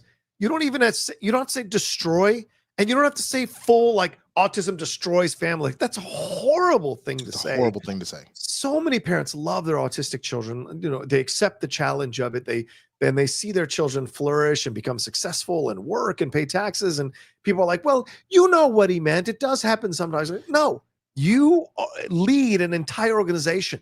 You have to be very careful of the words you use and be respectful. And if you're not, you're going to get called out for the idiot that you are. And he is a fucking idiot.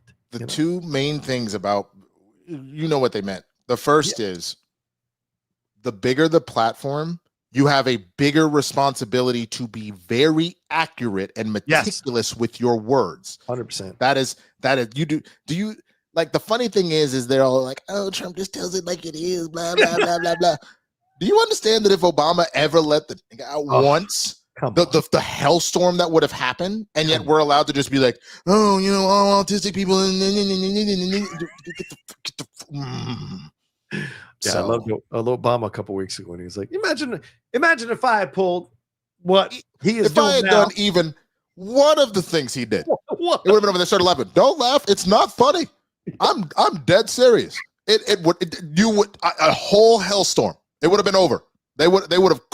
You saw them try to hang Mike Pence. They would have actually done it with me. Okay, that is not in no world. In no world. It was genius. So much to his comments on that. Jorge Iniesta says the leads are white and vampires, bad guys were Latin. Exactly. So it's not a Latin vampire. I mean, if you want to be technically correct, sure, it's a Latin vampire, but it's not really a Latin vampire. But Doug Developer says even people on Film Threat praise Sinner. So there you go. I don't know what Film Threat is. Yeah, it's a right-wing, I think a possible right-wing approach to movies. Which, real quick, to that point, we're just bringing up right-wingers in the movie. The number of people I've seen be like, not get that it was a race thing, and people like, can y'all stop making it a race thing? Then going, wait a minute, it was a race thing. Can you not make a movie about race? like the realization that they didn't understand that's what was going on. So ridiculous. Yet they want their opinions to be taken seriously.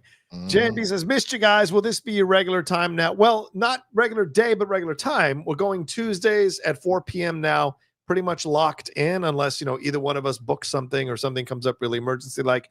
But it is going to be Tuesdays going forward, 4 p.m. PT. Lock it down in your calendars for sure. Cowboys fan 92 says, I've not watched a Dallas game since this trade, in particular as a lifelong Dallas fan, by the way. What's worse, Winston, is that as much as we hate Jerry Jones, he would never trade Dak Prescott. He potentially would, but there's also a huge difference. Dak is not the heart of Dallas. Let's be really real about it. I mean, he's a good quarterback, especially compared to a lot of the stuff that's out there. He's not at the top of the food chain, but he's at least in the conversation of top 10.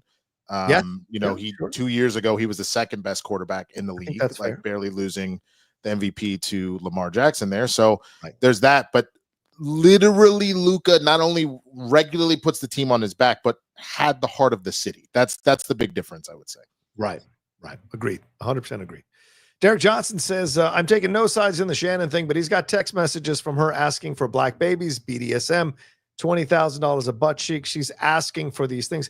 Yes, but she's not asking to be violated. She can ask for the entire world. She can ask for $1 million per breast. It's irrelevant to the fact that if she is accusing him of violating her against her will, and there's evidence of that, then it's irrelevant what she asked. And even if she asked him to perform BDSM stuff on her, she still has a right to say no to something she doesn't want to do. Well, and that's where it becomes really fuzzy for some people, and I don't get that. I agree, but again, that's why the most important thing is to have evidence come out and to get the full scope of what's going on, because as someone that has dabbled in the BDSM world previously, part of the whole point of it, because it's you are running whatever's at risk. There's a lot of consent and boundaries set up. So again, is she taking this out of context for a shakedown, or is it that or is this? Did he truly ignore boundaries or not be within the rules they established and really violate that? That is the ultimate question here to try and figure out. Also, if you're an old man, just stop messing with these young girls. Why are you being? Belichick looks like a moron right now, messing around with that young girl on campus. He looks like an utter idiot. Well, you saw the news report that came out, right? The Gen Z women have been effing with like older dudes because the dudes of their generation are so wild. They're like, nah, son. So that's fair. That's fair. That's right. I guess that's a good point. Yeah. Doug Developers, Rocha, are you allowed to drink diet soda? No, I am not. I'm not allowed to drink diet soda either, even though those are fake sugars. It's because it has some chemicals and some coloring that isn't good for what I'm doing right now. Derek Johnson says, don't know if you all went over it, but the Asian subtext in Sinners about how in the Black community it's seen as Asians, people of color, playing both sides and wanting to be near the Black experience, but not wanting to deal with the hardships. I don't know. I didn't see that because, like, when he showed up in their convenience store, both the husband and the wife were willing to bend over backwards to get him a sign in time, to do all these things. And yes, he paid for it, but they were happy to see him. There was no kind of like, how do we, get money from this guy or whatever. They were legitimately happy to see him. So I don't know if I saw that. Did you? I didn't. I did not. And it's not to say that is not a thing in real life in society to be addressed, right. But I did not see that here. Yeah, because she only went against to protect her daughter. This wasn't a level of I want to go be with white people. It was I'm trying to protect my daughter. That I don't see that connection for this movie in particular. Yeah, and whichever twin brother was in there who was from the military who couldn't figure out what to do next, she just decided to make a move here because he was going to be caught. He's stuck in a moment of not knowing what to do. And so she just decided to have it all pop off, and so I kind of like that she did it, to be honest with you. Doug Developer also says, would you rather have a great right tackle and an okay tight end, or an okay right tackle but a great tight end? Our left tackle is already set. Sad Jets fan here. I think great right tackle and an okay tight end, because I can get a tight end off the waiver wire or something. What about you? How great are we talking? Are we talking like Tony Gonzalez, like Travis Kelce, Gronk, Travis Kelce level of good, Antonio Gates? Or are we talking like, Jimmy Graham, who was good for like a season or two? Right. Type of, I just need more context. And what does the rest of the team look like? That's the other thing that's kind of hard. Oh, yeah. Those positions, because of what they do specifically, is the rest of the line locked down? Do you have other wide receiver threats? Like it's kind of hard to take that in context. Understood. What's your limit here, Winston? We're at 5:37. I've got about another 10 minutes. Okay, let's roll through these then quickly. Derek also says, when the hardship comes, Asians, people of color, they don't stick with us even at the cost of their own future. When she called them in and died. I think Kugler had some commentary on the difference between people of color and Black. I get that, but I genuinely am saying you have to understand, nobody else in that building had the did the vampires have leverage over other than Grace? Now I hear what you're attempting to go at, but you have to remember, she literally was just thinking about her daughter, because she already couldn't. She started to see, oh my God, my husband is gone. Once not her husband started speaking Chinese to her, talking about, I know exactly how you like to be licked. That she got it. Oh my God, my husband's dead. But she could not stop thinking about the daughter, because the daughter, he was like, I'll go get her right now. Which the funny thing is, someone made a commentary being like, the truth is the vampires probably weren't. They really just wanted Sammy more than anything. If they were gonna do that, they would have already went to go get somebody to get Grace. But that's and think about it. If Annie's daughter was alive, I think if she was Smoke or Stack, whichever one of the brothers that she's with, if their daughter was alive and they had threatened her, I guarantee you they'd have knocked down those walls and gone after the vampires to try to save her. So that's the difference there in the context, because she had like as Winston said, she had a daughter she was worried about. That puts you in a whole nother mindset than if you're just worried about yourself or your family member or someone you love in the room with you. 1,000%. And I think that was what Ryan did very carefully here. Yeah, if you were really going to make that commentary, you don't bring the daughter into it. But they drilled that home that she was going to do anything to try and protect her last remaining lifeline and her child. 100%. Real quick, Dingus McNally, thoughts on Thunderbolt's first reactions? Those were overwhelmingly positive. Winston, does that excite you or no? Yeah, I'm sad that I couldn't go. I didn't sign up for the fan event just because I was going to be on set and thought we were doing the show, and so I'm sad I didn't get to go. But hearing all that makes me extremely excited. It is the movie of all the superhero ones that I'm most excited about, actually, out of the 3 remaining. Oh, interesting. Oh yeah, I'm going on Monday, hopefully. Nice. Crystal W fan says, "Darn, I'm late again. Love seeing Winston on here. Me too. Hope you guys are well. Winston, if Marvel does another 5-hour stream, you going to do it again?" If Christian's paying, shit. Or I mean, maybe I'll do it on my channel and we'll just make a thing about it. There you go. I should. I had no idea people were going to watch other people reacting to it. I would have just shut everything down. That was crazy. But Christian said he'd pay me, so I said, "Fine, I'll do it." Jorge Iniestra says, "What creative team would you like to film the Native Vampire Hunters? A Max Kugler production or direct?" Kugler should definitely EP, but you'd have to bring in a Native American director and a badass Native American director to really bring that forward. I think. Don't do the Scorsese thing where you bring in a TA and don't really let them give too much. I would love to see, because it's Kugler's world, I would love to see either you treat it like Penguin, so same thing like you said, you get him EP and whatever. But I'd also love if maybe whatever director that they go with, maybe they co-write it together, since it's Ryan's world that he's written out. The Native American director obviously directs, and then the two of them write the scripts as a whole. I think that would be really cool. Yeah. Speaking of which, Dark Winds, if you guys aren't watching Dark Winds, season 3 is wrapping up and it's been incredible. So that's a great Native American show that's on AMC and AMC Plus. Got to watch it, people. Derek Johnson says, "John, there's a line with consent. You can't say I want something, then get it, then say, oh no, I didn't want that. If that's the case, then any sex after the fact can be deemed against their will." No. And yeah, I agree. There's a line of consent. If you ask for something and then he gives it to you, or he or she gives it to you, then fine. Yes, no problem. But if you go, hey, I don't want that now, and the person tries to force you to do that thing because you wanted it before, there is no line of consent. That is a violation. You have every right, no matter how crazy your sex is, to say, too far, I don't want to do this anymore. I know we did this last Saturday. I don't like it anymore. I'm uncomfortable with it. You don't have a right to force that person to satisfy you sexually in that way if they don't want to do it anymore. That's the truth. So, yeah. The last thing I'll say real quick, because I see some people still kind of like agreeing with, and I'm not saying people can't have their own opinions, but where I just disagree about Sinners with Grace and everything, because I think you said it pretty well with what you just said about this super chat. You got to remember, they tried at every single person, and they tried with all of them, and multiple times. Like Smoke almost ran out there because of Stack. That almost was an end all be all whatever, and had to be talked down by the love of his life to stop him from doing that. Versus the love of Grace's life was now being manipulated and used to get at her. And again, they all did not have external people to protect. Like if you were talking about a scenario, if maybe that's Sammy, they were like, "I'll go hunt your preacher father right now, bro. I'll kill him. I'll kill your mama. I'll kill your whole."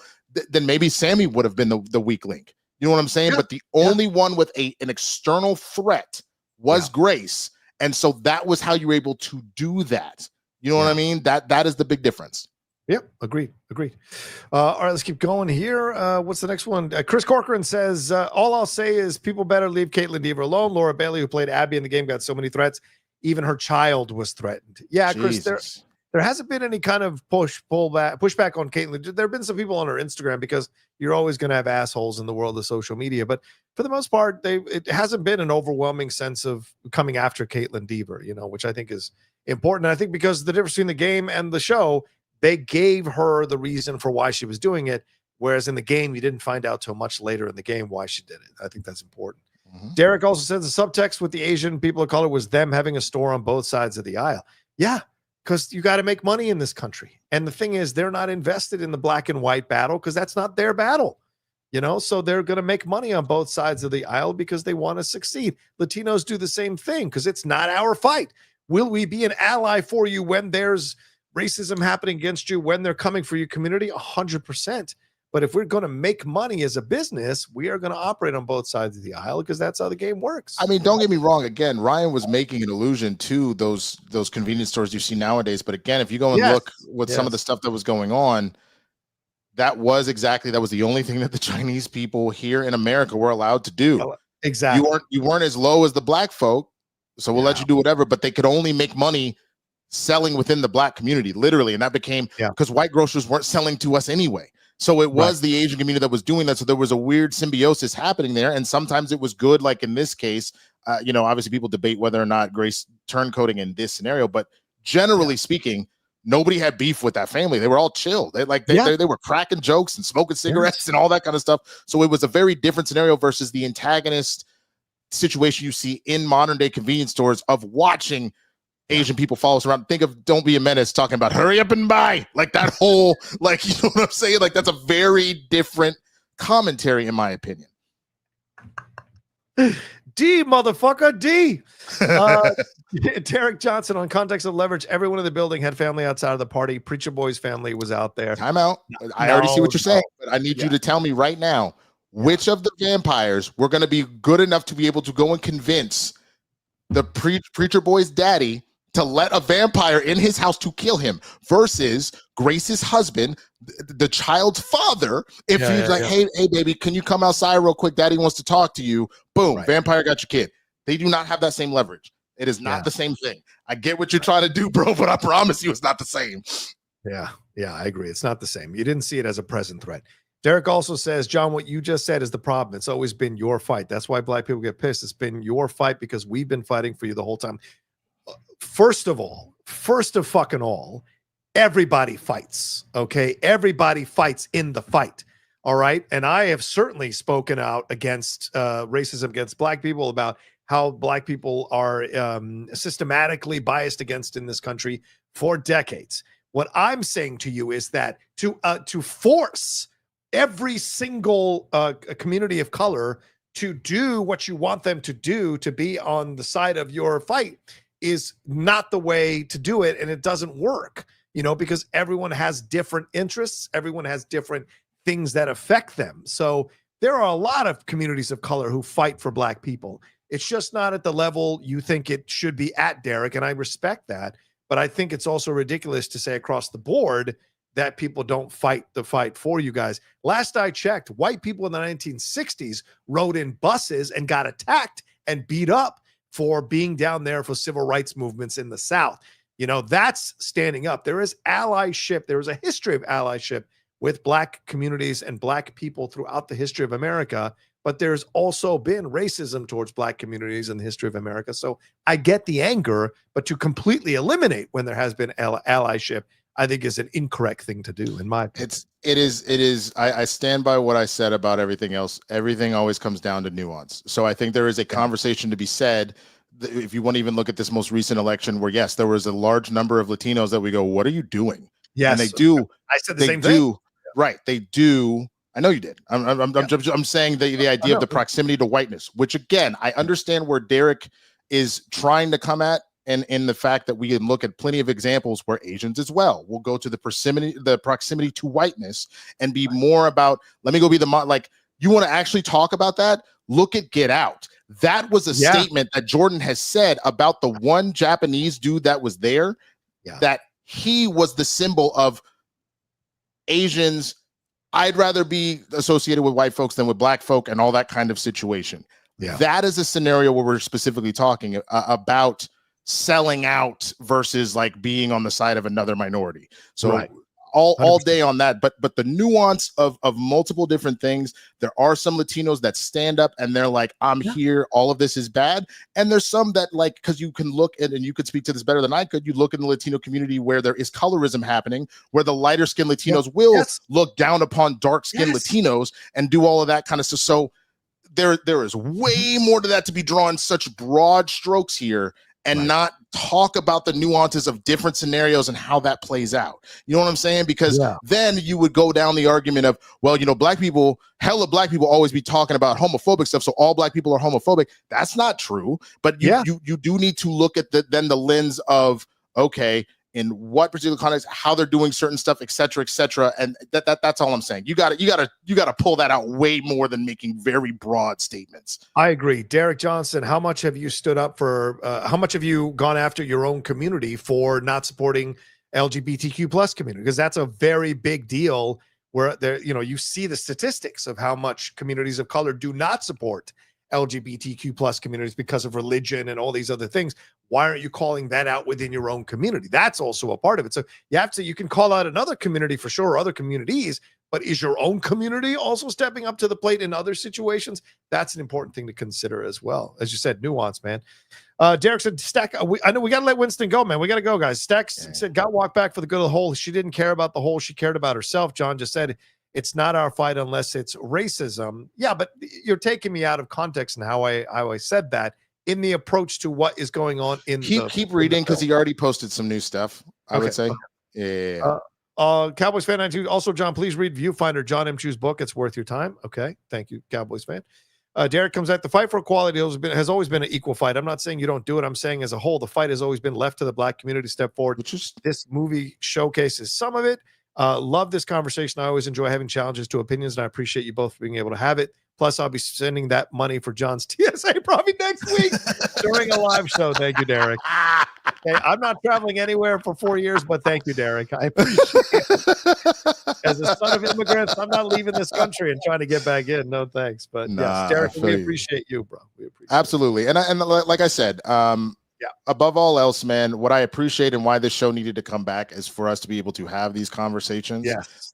I would like, in general, Rocha had mentioned sinners, but I was like, I would wanted to specifically talk about this Latino dude who decided to try and draw this line right here and dust up bullshit, which it seems pretty clear he did as like rage bait to make some money. You know what I'm saying? But I think that is the important conversation. If we really want to talk about the divide between blacks and Latinos, that's why we did it at the front. And of all the people, the two of us did it. Yes. Because we both can, we're not gonna say that I represent all black people, you represent all Latinos. But like, we are enough jacked into the community and are able to have civil conversations and talk about this, that's why I thought it was important to do that. Right. And for you to also be able to say, yeah, nah, I call bullshit. Like, you know what I'm saying? Like, in the same way, if black folks saying something, I would also say I call bullshit. Like that is why this show is important. Knowing that we try, you know, like, I'm not calling nobody out, but like, Christian doesn't necessarily want anything political on his channel. I appreciate that we are able to have those discussions here. You know what I mean? Yeah. And I appreciate you being willing to do the show with me, because we are going to at times veer into these things because they're connected to entertainment. They're legitimate things to talk about. Two last ones here from Fred-tastic, and we're done. Spill the Tequila Sinners was great. It had depth while giving us humor and frights. My problem are with those who want to stifle its success by saying stuff like people calm down and it wasn't that good because of jealousy or prejudice. Shake my damn head. Also, John loses points for saying From Dusk Till Dawn was middling. You cut me, John. Why did you cut me? Sorry, Fred. Sorry, Fred. All right, there we go. We got to get out of here. Winston, thanks so much, man. I really appreciate it. You're the best. Let people know what you got going on here, my man, and we'll be done. Absolutely. You can find me at the Swaggy Blurred on all platforms, man. Definitely come and check out my YouTube and my Twitch specifically. Like I said, I have a big thing going on starting on Sunday. So I'm going to try and take the time today and tomorrow to kind of get my ducks in a row so that I can bring more stuff to you guys. And as I can talk about it, I 1000% will. But I appreciate the support. I'm glad Spill the Tequila is back, man. We will be here on virtually every Tuesday. So please come on back. Let's keep having these tough but needed conversations, because I think the only way we're going to get to a place where we stop flinching at our own wounds and acknowledge each other's wounds so that we can start to heal is to have these said discussions. And I think that what I appreciate about me and you, but what I appreciate about the people that watch this show, they're willing to do that. And to not get bent out of shape, which also understand if you want to get bent out of shape and really try and come to either one of us, don't think for 2 seconds that either one of us won't immediately say, get the F out of here and lose no sleep over it. You know what I'm saying? If people want to come and have like, I honestly think the conversation with Derek was a great one today. Yeah. As long as we keep doing stuff like that, I'm here for it, because that is genuinely how we are going to start to grow. Ditto. And as for me, you can always find me at The Rocha Says, Twitter, Instagram, TikTok, the Outlaw Nation on Twitch. But really, subscribe to the channel down below. Now the Spill the Tequila is coming back. Some of you all weekly. Some of you all might be hesitating for subscribing, but now you can know we'll be doing this show. So please make sure you do that and subscribe to the Outlaw Nation Podcast Network, because that's where you're going to find the audio of these episodes as well there on the podcast. All right. Thank you all so much. Much love to you. Have a great week, and we'll talk to you next time with another brand new episode here of Spill the Tequila. Peace until then.